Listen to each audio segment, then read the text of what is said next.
So tonight we have LA County Sheriff Villanueva, who's going to speak with you to give you an update. We also have the LA County Coroner, Chief Medical Examiner, Dr. Jonathan Lucas, who is here, who will also speak. We also want to make sure that for all of our Spanish language outlets, Sheriff Villanueva will be giving those remarks in Espanol as soon as Dr. Lucas is finished with his remarks. So now I want to bring to the podium LA County Sheriff Alex Villanueva. Sheriff.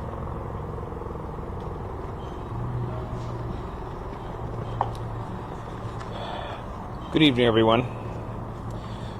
Purpose of tonight's press update is to give you an idea of what's the next steps of this process, this investigation is going to be, and everyone's role. As you can imagine, this is going to be a very extensive process. It's going to take not just days but weeks for us to recover from this. And as the LA County Sheriff's Department, we're working with our federal partners, which is the NTSB and the FAA, and assist them during the course of this investigation. And the FAA is already on scene, and they've provided very invaluable assistance. They've secured a 5-mile flight restriction for the area of the crash site, and also a 5,000-foot ceiling over it. So that is a great help in securing the crash site. As you may already heard from the NTSB, they're already en route to our location to initiate the investigation. We want to thank our partners in the LA County Fire Department for their timely response, putting out the fire and securing the area.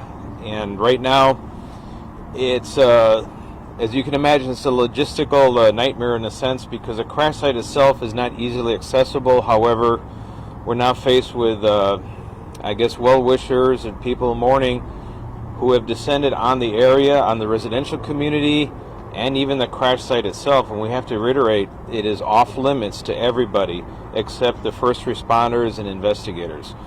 So we now have personnel deployed to get people away from there, and they cannot access the crash site. It is in very rough terrain, very dangerous, even in daylight, much less in the middle of the night. So we just want people to stay away.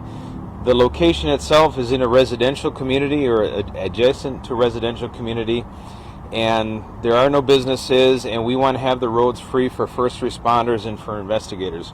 If you do not have an identification that establishes you as a local resident, you will not be permitted access to the area.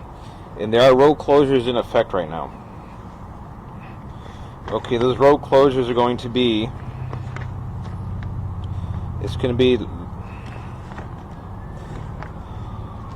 Las Virgenes Road between Agora Road and Los Hills Road are closed until further notice. Additionally, the north and southbound exits to the 101 freeway at Las Virgenes Road is closed until further notice. Okay. And again, for community members that are in the area that want to go, there is a location at Dianza Park if they want to go there to express their condolences and their support for our community in this time of tragedy. That is a place to go, Dianza Park. I want to thank the coroner's office, who is now here. You will hear from our chief medical examiner, Dr. Jonathan Lucas, and we have the CHP is assisting with the road closures. The Ventura County Sheriff's Department is also assisting, in addition to the Santa Monica Mountain Conservancy Park Rangers. So it's a very large group of people. They're going to be deployed throughout the night to secure the area. So we want to encourage people, if you're not a local resident, please stay away from the area. So now I want to turn it over to Dr. Lucas.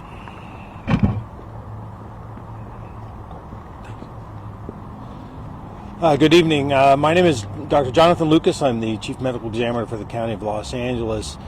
First and foremost, I just want to offer our thoughts and condolences with all the families of those who lost their lives in this tragic incident. Today, our department had multiple members of our Special Operations Response Team that were on site.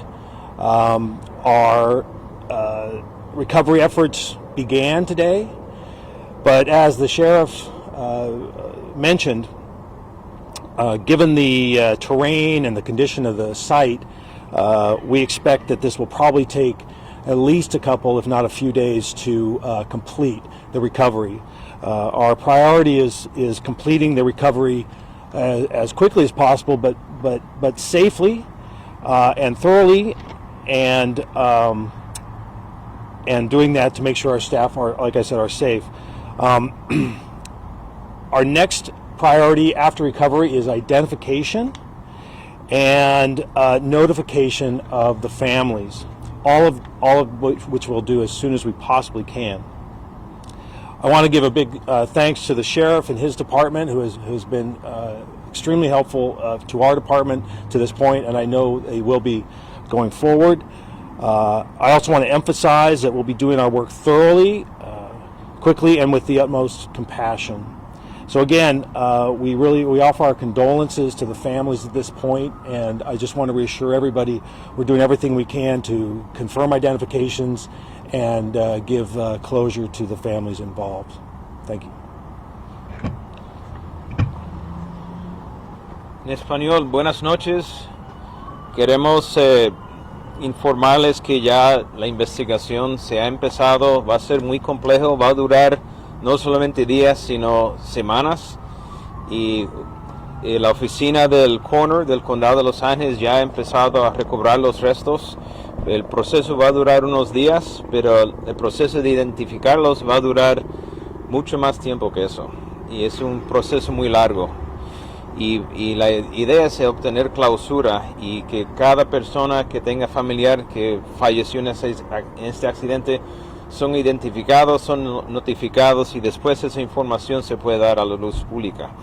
Quiero darle las gracias al California Highway Patrol, a los alguaciles del condado de Ventura y a los rangers del Santa Monica Mountains Conservancy. Ellos están asistiendo. El área donde fue el accidente está todo cerrado. Y si uno no es residente local de los áreas cercanos al área del accidente, se prohíbe el paso de todo ese lugar. Si no tienes identificación local, no es accesible. No queremos que nadie se presente a ese lugar. Es peligroso durante el día, porque es un sitio muy empinado, que mucha vegetación, y es muy difícil de caminar a la luz del día, mucho menos a la noche. Y queremos que todos se mantengan muy alejados de eso. Si alguien local que quiere ofrecer las condolencias o quiere demostrar el respeto a los que padecieron esta tragedia en el parque de De Anza, ahí pueden estar ubicados, ¿ok? Y cambiando al inglés, again, our hearts and prayers go out to the families of all of those who lost their life in this terrible accident. Es algo muy doloroso y queremos ofrecerle el pésame a todas las familias de los que fallecieron en esta tragedia. Any questions? Question for Dr. Lucas, if we could. Doctor,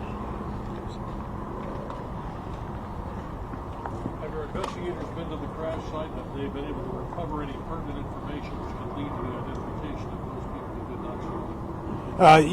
I mean, every recovery is going to help with identification. So we've, like I said, we've started that process, and as the days come, we'll have more information to lead to that recovery of the information that you've got. Are the bodies staying in place, or are they being moved after the samples or whatever are taken? No, as quickly as we can, we'll be removing individuals from the site.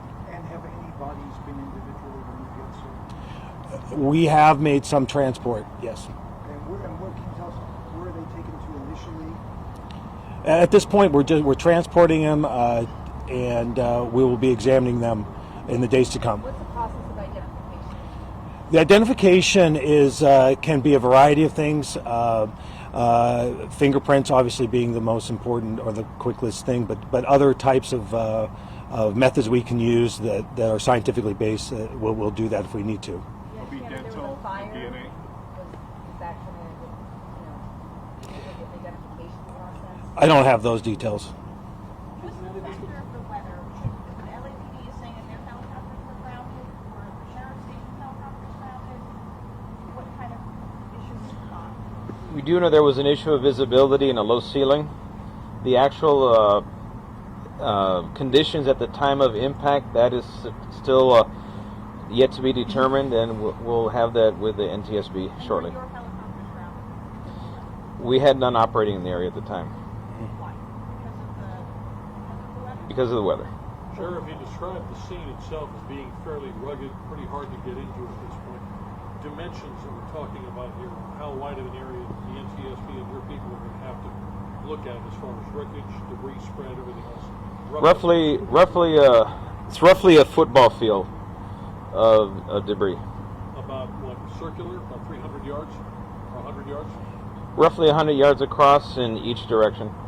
Can you tell us who called 911? What was that process? How was it? We received a 911 call at 0947 hours.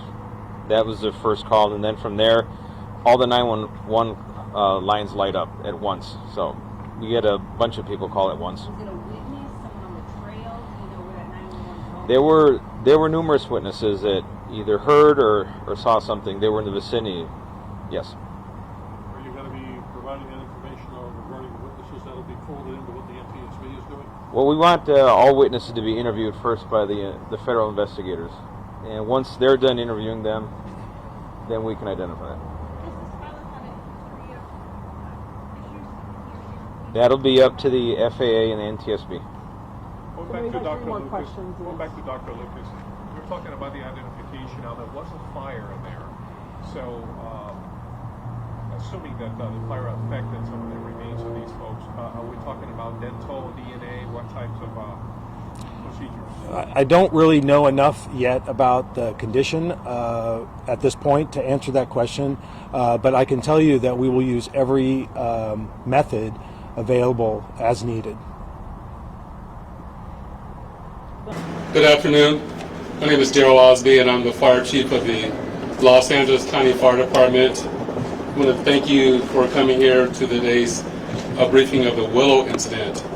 Today, shortly before 10 o'clock at 9:47 a.m., the Los Angeles County Fire Department received a 911 call of a potential helicopter down in a brush fire at the intersection of Los Virgenes Road and Willow Glen Street in the city of Calabasas in unincorporated Los Angeles County.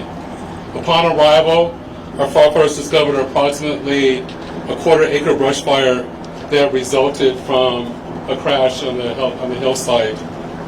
The Los Angeles County Fire Department initial response was 15 pieces of apparatus and 56 personnel that consisted of paramedics, engine company, heavy rescue, truck company, hand crews, and aircraft, and a chief officer to oversee the incident.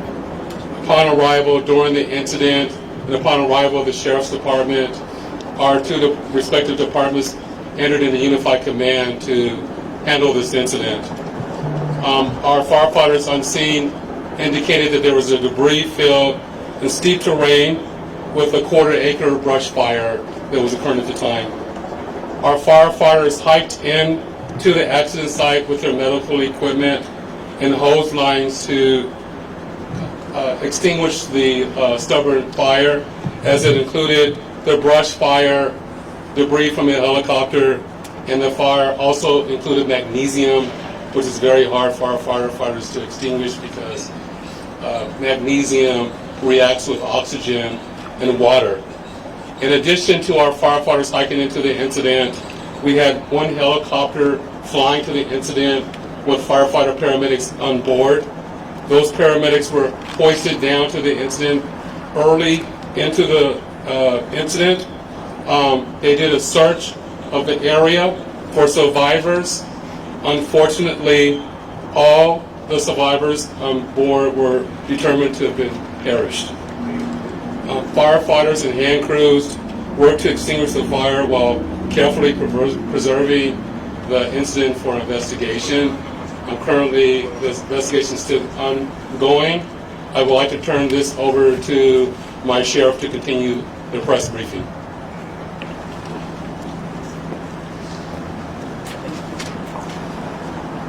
Thank you, Chief Osby. Personnel from Los Angeles Sheriff's Station responded to the scene of the crash site and assisted the fire department, and we've established a containment area, and now our Aero Bureau has a handle on traffic or aircraft accidents. However, when there's a fatality, then it switches to the National Transportation Safety Bureau, the NTSB, and the Federal Aviation Administration, the FAA. FAA is already on scene and assisting. We're waiting the arrival of the coroner's office to assist in the recovery of the remains. As the chief indicated, there were no survivors. We have a manifest that indicates that there was 9 people on board the aircraft, the pilot plus 8 individuals. There is wide speculation of who the identities are. However, it would be entirely inappropriate right now to identify anyone by name until the coroner has made the identification through their very deliberative process, and they've made notifications to next of kin. And it would be extremely disrespectful to understand that your loved one was perished and you learn about it from TMZ. That is just wholly inappropriate, so we're not going to be going there. We're going to wait till the coroner does their job, and we're assisting the families of those who believe they've been impacted, and it's a tough process.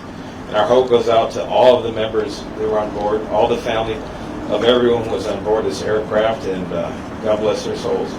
So at this point in time, we have nothing that we can add until the coroner does their job, and we'll be making those notifications when we have the information and we know the next of kin have been notified. Then we can release the information publicly, and you'll be notified in subsequent announcements. Sheriff, there's one thing you can confirm. Does that Do we mean there have were a 9 bodies? confirmation actually of 9 bodies there at the scene? That is our belief, yes.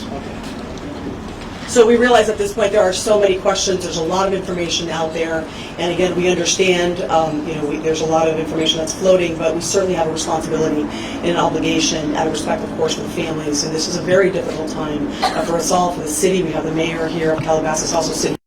We thank them for being here, and in fact, they wanted to pass on a message that for those in the community that want to gather here or coming to Calabasas, if you do, you are welcome to join others at the Dianza Park here in Calabasas, and the cross streets there are Los Hills and Las Virgenes. Also, the Sheriff's Information Bureau will be sending out updates as to when there will be, if there is one, a press advisory out, a notification of another press conference or any other updates through our Twitter. So please look for that. And again, we thank you so much for being here today. And again, thank you for your time. On behalf of the NTSB, I'd like to extend our deepest sympathies to those who lost loved ones in this tragic event. In total, we'll have a team of 18 who will be investigating the accident with expertise in operations, human performance, airworthiness, structures, and power plants. And we already have a staff person from the regional office on site. We will also have 2 staff members from our family assistance team who will be working with the families and other loved ones to help them get their resources that they need over the next couple of days and months. We are leaving in a few minutes. I expect we'll arrive late tonight. We're likely to have a media briefing sometime tomorrow. Please monitor our Twitter, which is NTSB_newsroom, for those announcements. I have time for a couple of quick questions. If you'll raise your hand, state your name and your affiliation.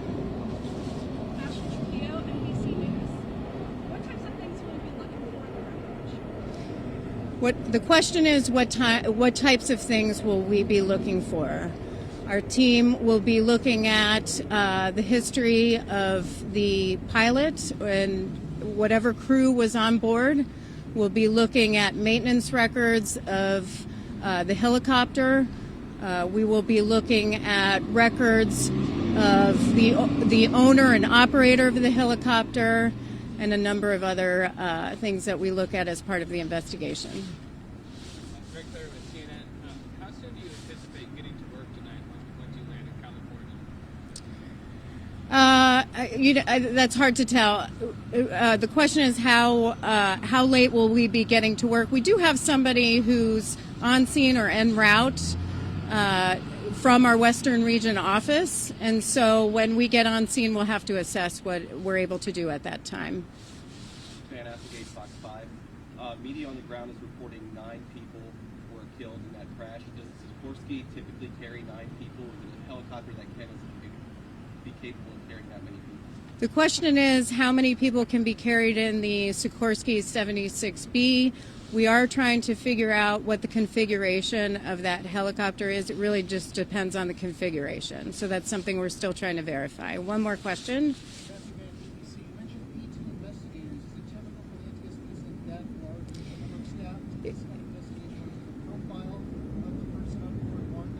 Is it typical to send 18? And I should clarify, it's not a total of 18 investigators. That includes our investigative staff. There's the investigative staff, there's the board members, there are a couple from media relations, there's our family assistance team, and I think that covers it. But it's typical for any of our investigations. This does not change anything. This is just how we would respond to any investigation. Sakata.